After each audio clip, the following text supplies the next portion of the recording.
Hi everyone, my name is Deepshika Goswami. So today we are going to discuss the first flashcard of the 100 most important flashcard series. This series is going to be helpful for all the students who are preparing for CSIR NET exam, GATE exam, apart from that any other exam related to life sciences. Okay, so we are going to cover all the most important topics, the 100 top 100 topics. We are going to discuss that in a very detailed manner, yet in a very summarise manner. तो बहुत छोटा सा video होगा ये, ठीक है, लेकिन इसमें एक भी ऐसा पॉइंट नहीं होगा जो आपका मिस हो जाए. ऐसे 100 कॉन्सेप्ट्स मैं आप लोगों के लिए लेकर आऊँगी.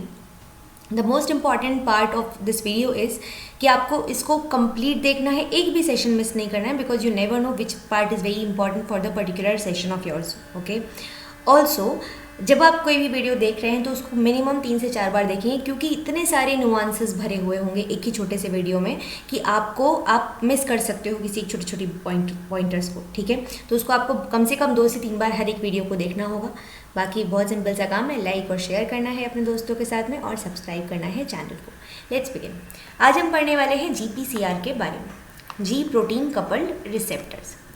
अगर मैं जी प्रोटीन कपल्ड रिसेप्टर्स के बारे में एक छोटा सा पहले आपको ब्रीफ इंट्रोडक्शन दूं, तो रिसेप्टर्स से शुरुआत करते हैं. अब देखिए, जैसे क्या होता है, कोई आपको फ़ोन करता है कोई मैसेज पास ऑन करने के लिए, कुछ बात बताने के लिए, तो वो जो उनका मैसेज है वो एक सिग्नल है. ठीक है, और वो आप जब उसको रिसीव करते हैं, तो अगर आप लेट्स से किसी ने आपको कॉल किया, अगर आप फ़ोन ही नहीं उठाएंगे तो आप उसका मैसेज डेफिनेटली रिसीव नहीं कर पाएंगे. ठीक है, सिमिलरली अगर सेल को आपस में बात करनी हो तो वो क्या करेंगे, वो सिग्नलिंग मॉलिक्यूल्स को भेजेंगे, या कोई और पर्टिकुलर एजेंट होगा जो कि एक सिग्नलिंग मॉलिक्यूल की तरह काम करेगा, जैसे कि लाइट हो गया, ओडर हो गया, एट्सेट्रा. ठीक है, तो यहाँ पे सेल के केस में बहुत सारे रिसेप्टर्स में से एक क्लास ऑफ रिसेप्टर होता है which is GPCR, ji protein coupled receptors. ठीक है, बहुत बड़ी फैमिली होती है, बोल सकते हैं one of the largest family of receptors. क्योंकि बहुत सारे लाइगेंड्स के लिए, बहुत सारे सिग्नलिंग मॉलिक्यूल के लिए ये एक रिसेप्टर का काम करता है. ठीक है, अब बात करते हैं कि जो GPCR है वो उसका बहुत सारे उसको नामों से जाना जाता है, जैसे कि 7 pass trans membrane domain receptor, 7 trans membrane receptor, heptahelical receptor, serpentine, G protein coupled receptor. आप यहाँ पे देखेंगे तो इसका एक बेसिक सा स्ट्रक्चर है, ये आपका प्लाज्मा मेम्ब्रेन है सेल का. ठीक है, और ये आपको यहाँ पे रिसेप्टर 7 बार क्रॉस करता हुआ दिखाई दे रहा है मेम्ब्रेन को. ये एक अल्फा हेलिक्स फॉर्म में आपका ये प्रेजेंट रहता है. ठीक है, अच्छा, बात आती है कि इसका एन टर्मिनल और सी टर्मिनल क्यों, क्योंकि रिसेप्टर जो है वो क्या है, अल्टीमेटली एक प्रोटीन ही तो है. ठीक है, तो प्रोटीन के अंदर एन टर्मिनल और सी टर्मिनल होगा. जो इसका एन टर्मिनल होता है वो होता है एक्स्ट्रा सेलुलर साइड पर या बाहर की तरफ. ठीक है, और जिसका सी टर्मिनल होता है वो साइटोसोलिक तरफ मिलता है आपको. अच्छा, अब जो GPCR में 2 पार्ट हैं. पहला पार्ट है इसका रिसेप्टर, जिसके बारे में मैंने अभी आपको बताया, और दूसरा पार्ट है जी प्रोटीन. अब ये जो जी प्रोटीन होती हैं ये बेसिकली इसी का पार्ट है और इससे एसोसिएटेड रहती हैं, मतलब इसके काम करने के लिए ये बहुत ज़्यादा ज़रूरी होती हैं. ठीक है, जब भी कोई सिग्नल मॉलिक्यूल आता है तो वो आके इस रिसेप्टर से बाहर की तरफ बाइंड कर सकता है, या फिर आपके सेल के अंदर, मतलब कि प्लाज्मा मेम्ब्रेन के अंदर इस एरिया में भी वो बाइंड कर सकता है, depending upon the type of receptor. ये जो फर्स्ट केस मैंने आपको बताया, जहाँ पे कि एन टर्मिनल की तरफ या फिर एक्स्ट्रा सेलुलर लूप्स जो होते हैं, यहाँ पे अगर सिग्नलिंग मॉलिक्यूल आके बाइंड करता है तो वो होता है ग्लूटामेट रिसेप्टर के केस में. और अगर ट्रांस मेम्ब्रेन रीजन में जाके बाइंड कर रहा है मॉलिक्यूल आपका, तो वो होता है रोडोप्सिन लाइक फैमिली के केस में, जहाँ पे आप विजन पाथवे को इनकाउंटर करते हैं. ठीक है, ओके. जब भी GPCR एक्टिवेट होगा, मतलब ऐसा नहीं है कि ये हमेशा एक्टिवेटेड रहता है. ठीक है, ये एक बैलेंस्ड से सिचुएशन आपको देखने मिलती है. अगर ये एक्टिवेट होते हैं तो ये कैसे एक्टिवेट होते हैं, एगोनिस्ट मॉलिक्यूल की मदद से. एगोनिस्ट क्या होता है, अब मान लीजिए कि ये जो ग्रीन मॉलिक्यूल है ये इस रिसेप्टर का एक नॉर्मल सिग्नलिंग मॉलिक्यूल है, मतलब कि नॉर्मली ये आके बाइंड करता है और इसके कारण कोई एक पर्टिकुलर फंक्शन जो है वो कैरी आउट होता है. ठीक है, उसकी जगह अगर मान लीजिए मैं एक रेड मॉलिक्यूल को लेकर आऊँ और वो यहाँ पे आके बाइंड करे और फंक्शन को एलिवेट कर दे, स्टिमुलेट कर दे, so that molecule will function as an agonist. ठीक है, उसी की जगह पर अगर एक और मॉलिक्यूल आए, मान लीजिए ब्लैक कलर का मॉलिक्यूल, और ये जब आके बाइंड करे तो फंक्शन को आपका कम करा दे, मतलब जो भी एक्टिविटी है वो कम हो जाए. ठीक है, तो that molecule will be known as, या फिर अगर ब्लॉक करा दे बेसिकली, एगोनिस्ट की एक्टिविटी को ब्लॉक करा दे, तो that will be happening in the case of antagonist, ठीक है। और एक तीसरे मॉलिक्यूल्स होते हैं इन्वर्स एगोनिस्ट। इन्वर्स एगोनिस्ट का मतलब जो काम एगोनिस्ट कर रहा है उसको ऑपोजिट काम करना, ठीक है। अगर मैं इसके स्ट्रक्चर के बारे में बात करती हूँ, आप यहाँ देख सकते हैं ये एन टर्मिनल है जो कि आउटसाइड पे प्रेजेंट है, यू कैन सी हियर, ठीक है। इसका ये सी टर्मिनल है इस तरफ जो कि इनसाइड मतलब सेल के अंदर साइटोसॉल की तरफ प्रेजेंट है। 3 यहाँ पे आपको एक्स्ट्रा सेलुलर लूप्स देखने मिलेंगे और इंट्रा सेलुलर लूप्स भी आपको यहाँ पर देखने मिलेंगे। अब बात करते हैं कि जब लाइगेंड आके बाइंड करते हैं तो आप देख सकते हैं this red colour region, these all regions, ये जो रेड कलर रीजन है यहाँ पे कहीं पे भी आके लाइगेंड बाइंड कर सकता है। अपार्ट फ्रॉम दैट जो जी प्रोटीन होते हैं उसके बाइंड करने का एरिया ये जो इंट्रा सेलुलर लूप है या इंटर सेलुलर लूप्स जो होते हैं बेसिकली, ठीक है, यहाँ पे आके ये बाइंड करते हैं, ठीक है। अब इम्पॉर्टेंट पॉइंट आता है जब इसके इस पाथवे में जितने भी कंपोनेंट्स हैं उनका क्या क्या काम है उसके बारे में हम बात करते हैं।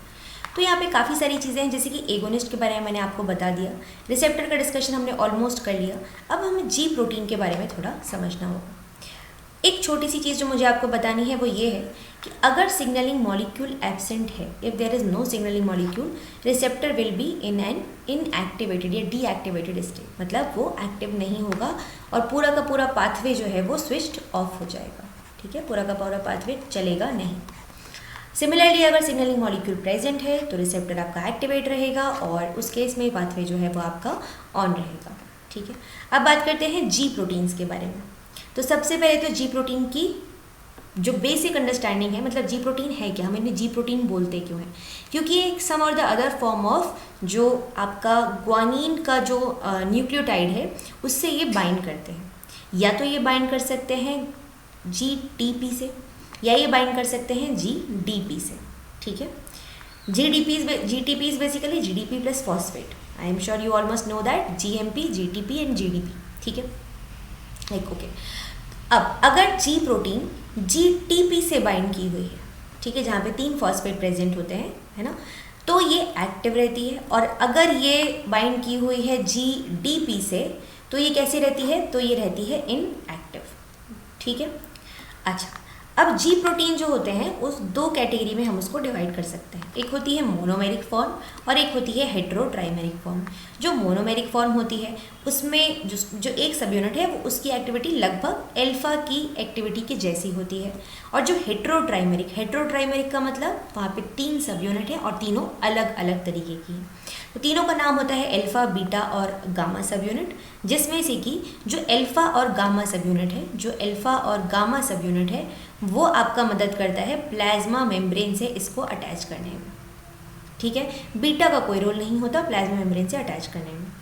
अच्छा, अब जैसे कि मैंने आपको बताया कि यहाँ पे जो जी प्रोटीन है ये अटैच रहती है GTP या GDP से। इसके खुद के अंदर इसकी एक सब unit which is the alpha सब यूनिट, इसके अंदर पाई जाती है GTPase एक्टिविटी। GTPase मतलब GTP का हाइड्रोलिसिस। आप यहाँ देख सकते हो ये GTP को कन्वर्ट कर देता है GDP प्लस फॉस्फेट में, ठीक है। दैट मीन्स कि अगर जी प्रोटीन GTP से बाइंड होगी तो एक्टिवेटेड ऑन और यहाँ पे GDP से बाइंड होगी तो इनएक्टिवेटेड ऑफ। मतलब अगर जी अल्फा जो है ये काम कर रहा है, इफ दिस इज वर्किंग, ठीक है, तो ये जी प्रोटीन को कैसा कर देगा, ये जी प्रोटीन को इनएक्टिवेट कर देगा। आई एम श्योर कि ये समझ में आ गया होगा सबको। इसको मॉलिक्यूलर स्विच के नाम से भी जानते हैं फॉर द सेम रीज़न कि ये ऑन या ऑफ कर देता है पूरे पाथवे को अकॉर्डिंगली, ठीक है। आगे बढ़ते हैं। जो आपकी जो मोनोमेरिक जी प्रोटीन्स होती हैं in general they are not associated with GPCR family, but जो हेटेरोट्राइमेरिक होती हैं वो जनरली आपके GPCR जो रिसेप्टर है बेसिकली उससे बाइंड होके काम करती है। एक बहुत इंपॉर्टेंट नाम आता है RGS या गैप का। RGS stands for regulator of ji protein signalling and gap stands for GTPase activating protein, ठीक है। दोनों को इंटरचेंजेबली भी यूज़ कर सकते हैं। कहीं पे ऐसा बताया जाता है कि RGS एक बहुत बड़ा फैमिली है, उसकी छोटी जो है उसको बिलोंग करता है गैप प्रोटीन, ठीक है। बट अल्टीमेटली काम सब लगभग सेम ही है दोनों का। और काम ये है कि जैसे फॉर एग्जांपल अब आपको एग्ज़ाम निकालने के लिए खुद ही पढ़ाई करनी पड़ेगी, लेकिन आपको मोटिवेट किया जा सकता है, मम्मी पापा कर सकते हैं, टीचर्स कर सकते हैं। So they are all external factor. who can probably guide you, they can motivate you, they can tell you to study and all, ठीक है, but you have to study. Similarly, in G protein, this G alpha, this subunit has the activity of GT phase activity, okay. That means it can convert GTP into GDP plus phosphate, but this by itself is not activated. Maybe this protein is, this subunit is very lazy, हम बोल सकते हैं, ठीक है, वो खुद से बहुत आलसी है, वो नहीं करना उसको खुद से काम, तो उसको चाहिए कि उसको बाहर से आके कोई मोटिवेट करे कि भैया तुम काम करो. तो क्या होगा कि एक गैप प्रोटीन आएगी और इस जी अल्फा को बोलेगी कि तुम काम करो.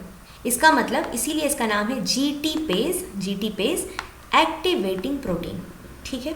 और ये प्रोटीन की सबसे इंपॉर्टेंट बात ये होती है कि ये कैसी है, अगर ये गैप प्रोटीन एक्टिवेटेड है या प्रेजेंट है, ठीक है, तो ये क्या करेगी, ये जी प्रोटीन को क्या कर देगी, इनएक्टिवेट कर देगी, ये डीएक्टिवेट कर देगी.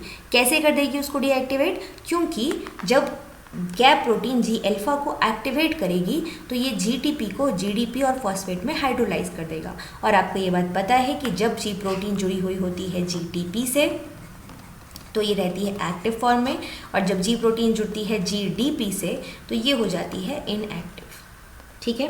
दैट मीन्स अगर gap is working, if gap is working, तो आपका जो जी प्रोटीन है वो हो जाएगा ऑफ, ठीक है. नाउ अब हम बात करते हैं, अच्छा एक और बात, ये जो गैप की एक्टिविटी है, this is not intrinsically present in the receptor और द जी प्रोटीन. ये बाहर से एक फंक्शन लेके आ रही है एक प्रोटीन. ऐसी कोई प्रोटीन जिनमें कुछ स्पेसिफिक डोमेन प्रेजेंट है या फिर कुछ स्पेसिफिक डोमेन ही इस एक्टिविटी की तरह काम कर सकते हैं, ठीक है. अब बात करते हैं GEF मॉलिक्यूल के बारे में, ग्वानिन न्यूक्लियोटाइड एक्सचेंज फैक्टर. अब जैसे कि मैंने आपको बताया, मैंने आपको पीछे यहाँ पे थोड़ी देर पहले ये बताया कि जो जी प्रोटीन है वो इस तरीके से काम कर सकती है कि भैया जीटीपी से बाइंड या जीडीपी से बाइंड. तो जब मान लीजिए सिग्नलिंग मॉलिक्यूल आया, ठीक है, अभी यहाँ पे जीडीपी जुड़ा हुआ था, इनिशियली इट वाज इनएक्टिव, ठीक है.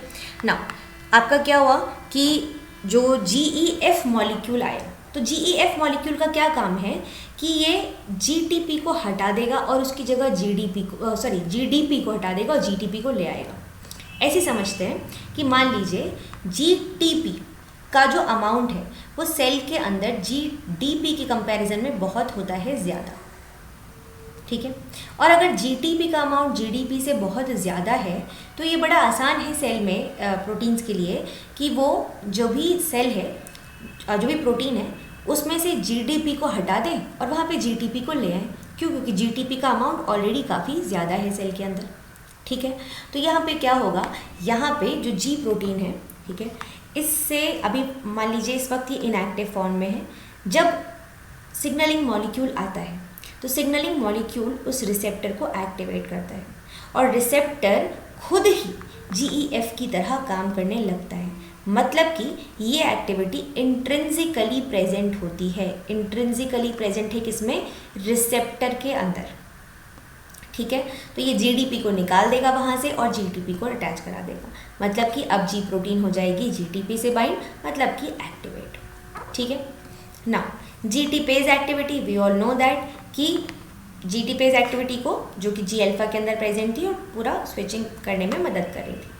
नाउ क्या हम समरी पे बोल सकते हैं कि जो गैप प्रोटीन है वो जी प्रोटीन को अटैच करवाती है जीडीपी से. क्यों? क्योंकि वो उसका जीटीपी को हाइड्रोलाइज कर रही है, मतलब उसको इनएक्टिवेट कर रही है, डीएक्टिवेट कर रही है, ठीक है. और GEF जो आपका मॉलिक्यूल है या जो रिसेप्टर के अंदर जो एक्टिविटी प्रेजेंट है वो जी प्रोटीन को जीटीपी से अटैच करा रही है, मतलब कि उसको एक्टिवेट कर रही है, ठीक. अब हम पूरी साइकिल को एक बार फटाफट से समझ लेते हैं. तो सबसे पहले क्या हुआ यहाँ पे, यहाँ आप देखेंगे ये रेस्टिंग स्टेट है, मतलब अभी जीडीपी से जुड़ी हुई स्टेट है, because there is no signalling molecule. कोई भी सिग्नलिंग मॉलिक्यूल इस वक्त प्रेजेंट नहीं है. अगर कोई भी सिग्नलिंग मॉलिक्यूल प्रेजेंट नहीं है तो क्या होगा कि ये जो जी प्रोटीन है वो जब सिग्नलिंग मॉलिक्यूल नहीं होता और जब ये ऑफ स्टेट होती है तब ये तीनों की तीनों सब यूनिट, मतलब अल्फा बीटा गामा, साथ साथ जुड़ी होती है, ठीक है. लेकिन जब आपका सिग्नलिंग मॉलिक्यूल आता है और ये एक्टिवेट होते हैं तो अल्फा अलग हो जाता है और बीटा गामा अलग अलग हो जाती है. इसीलिए मैंने आपसे बोला कि एक अल्फा जुड़ता है, ठीक है, ये देख सकते हो आप, एक यहाँ पे अल्फा जुड़ा हुआ है और एक यहाँ पे गामा जुड़ा हुआ है। बीटा कहीं पे भी आपको प्लाज्मा मेम्ब्रेन से जुड़ा हुआ नहीं दिखाई देगा। ठीक है, नाउ अभी आपको दिखाई दे रहा है यहाँ पे GDP अटैच्ड है जी अल्फा से। ठीक है, ऑफ है सब कुछ पाथवे आपका। अब आया यहाँ पे सिग्नलिंग मॉलिक्यूल दिस वन। ठीक है, जब ये आके यहाँ पे बाइंड करेगा तो क्या होगा कि इसके कारण ये जी जो आपका रिसेप्टर है वो GEF की तरह काम करने लगेगा, ग्वानिन न्यूक्लियोटाइड एक्सचेंज फैक्टर की तरह। ठीक है, एक्सचेंज फैक्टर की तरह काम किया तो उसने क्या किया, यहाँ पे जी प्रोटीन पे उसने GDP को निकाल दिया और GTP को अटैच करा दिया। ठीक है, जब GTP को अटैच करा दिया तो यहाँ पे आप क्या देखेंगे कि इस प्रकार से यहाँ पे GTP जुड़ा हुआ है और अब ये हो चुकी है एक्टिवेट। ठीक है, ये एक्टिवेट हो चुकी है तो जी अल्फा अलग हो चुका है और बीटा गामा आपका अलग हो चुका है। ठीक है, नाउ आप यहाँ देख सकते हो अब क्या होगा, जैसे कि मैंने बोला डिसोसिएट हो जाएगा तो अल्फा अलग चला गया और बीटा गामा अलग चला गया और यहाँ पे सिग्नलिंग का प्रोसेस आपका शुरू हो जाएगा। दोनों के दोनों ही इफेक्टर मॉलिक्यूल से जाके बाइंड करते हैं। इफेक्टर कौन, जो अल्टीमेटली जाके काम करेंगे, आपके आगे का प्रोसेस को बढ़ाएंगे, वो वाले प्रोटीन्स। ठीक है, उनसे जाके बाइंड करेंगे, उनको अकॉर्डिंगली स्टिमुलेट करेंगे अपना फंक्शन को करने के लिए। नाउ अब आप देखोगे यहाँ पे क्या हुआ कि वापस से जो प्रोसेस है उसमें सिग्नलिंग मॉलिक्यूल अब जा रहा है। ठीक है, तो ऑफ करना है पाथवे को। जब ऑफ करना है पाथवे को तो हमें क्या करना पड़ेगा, हमें इस जी प्रोटीन को भी स्विच ऑफ करना पड़ेगा। उसको स्विच ऑफ करने के लिए हमको कौन चाहिए, हमको चाहिए RGS या गैप। ये RGS या गैप क्या करेंगे, GTPase की एक्टिविटी को एक्टिवेट करेंगे। ठीक है, अब ये GTPase एक्टिविटी के कारण यहाँ पे GTP की हो जाएगी हाइड्रोलिसिस, फॉस्फेट अलग निकल जाएगा और यहाँ पे अब जुड़ जाएगा वापस से कौन, GDP। ठीक है, और ये GDP बाउंड स्टेट में आपका वापस तीनों के तीनों एक साथ जुड़ जाएंगे। तो ये पूरा प्रोसेस होता है आपकी GPCR सिग्नलिंग का, इसके जो जो फैक्टर्स इन्वॉल्व थे। अच्छा, अब GPCR के काफ़ी इंपॉर्टेंट पाथवेज होते हैं, जैसे कि CAMP pathway, IP3DAG pathway, cholera, pertussis, vision, photo transduction या फिर नाइट्रिक ऑक्साइड पाथवे। ठीक है, इनके बारे में अलग किसी सेशन में हम लोग थोड़ा डिटेल में और again in a short form हम कोशिश करेंगे इसको समझने की। यहाँ पे एक पॉइंट है जो कि काफ़ी इंपॉर्टेंट है, जहाँ से काफ़ी फ्रीक्वेंटली क्वेश्चंस आपको मिलते हैं कि GPCR किस किस मॉलिक्यूल, किस किस हार्मोन के लिए एज अ रिसेप्टर फंक्शन करता है। इसका चार्ट मैं आप लोगों को बहुत जल्दी प्रोवाइड करा दूंगी मेरे ही यूट्यूब चैनल पे। सब्सक्राइब कर लीजिएगा, लाइक शेयर वीडियो को करते रहिए। तो एक शॉर्ट फॉर्म में एक समरी सॉर्ट ऑफ हम लोग इसका कर देते हैं। एक समरी स्लाइड दे देती हूँ कि सबसे पहले गैप प्रोटीन। गैप प्रोटीन का क्या काम है, गैप प्रोटीन का काम है GTP को हाइड्रोलाइज करके, मतलब बेसिकली जो जी अल्फा एक्टिविटी है उसको स्टिमुलेट करना। ठीक है, और जी अल्फा का काम है इसको GDP और फॉस्फेट में कन्वर्ट करना, जिसके फलस्वरूप जो जी प्रोटीन थी आपकी वो किससे जुड़ जाएगी, वो जुड़ जाएगी GDP से और हो जाएगी आपकी इनएक्टिव। और सिमिलरली जो GEF है, ठीक है, ये कब काम करेगा, when there is no ligand. ठीक है, ये कब काम करेगा, व्हेन देयर इज लाइगेंड। ये एक्टिविटी एक्सट्रिंसिकली प्रेजेंट है, बाहर से आ रही है, ये इंट्रिंसिकली प्रेजेंट है, कहाँ पे है, रिसेप्टर में। ठीक है, जब ये आके काम किया तो जी अल्फा की एक्टिविटी नहीं बढ़ी, बल्कि इसने क्या किया, इसने सीधे सीधे जो जी प्रोटीन थी उससे GTP को जोड़ दिया और GDP बाहर निकल गया। ठीक है, इस तरीके से जो जी प्रोटीन है वो जुड़ जाएगा किससे, वो जुड़ जाएगा आपका GTP से और ये हो जाएगा आपका एक्टिवेट। इस तरीके से पूरा का पूरा पाथवे ये काम करता रहता है। तो सेशन में इतना ही। I hope you like the session. If you like the session please hit the like button, subscribe button, share करो अपने दोस्तों के साथ में। और सबसे इम्पॉर्टेंट बात, फीडबैक अपना जो भी होगा positive negative, do let me know in the comment section. Also मुझे आगे की सेशंस के लिए you can suggest the topics as well. Alright, take care everyone. खूब मेहनत से पढ़ाई कीजिए, अपने पापा मम्मी का नाम रोशन कीजिए। Bye bye, good night.